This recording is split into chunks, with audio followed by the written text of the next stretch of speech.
The concept of Almighty God in Islam, of Allah subhanahu wa ta'ala, is not that Almighty God, Allah subhanahu wa ta'ala, is the deity of a particular race or a particular group of people. But the Quran says in Surah Fatiha, chapter number 1, verse number 2, Alhamdulillahi Rabbil Alameen. Praise be to the Lord of the worlds.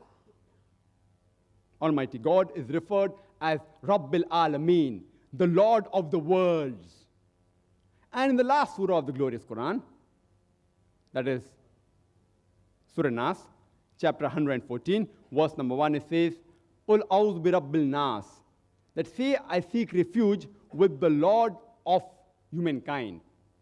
Almighty God, Allah subhanahu wa ta'ala, is the Lord of the whole of humankind, not of a particular group of people or a particular race.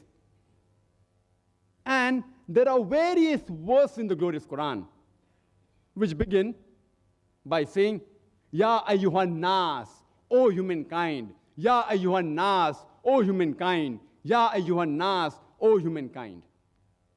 And even the two verses I quote in the beginning of my talk, they began with, Ya ayyuhan nas, O humankind.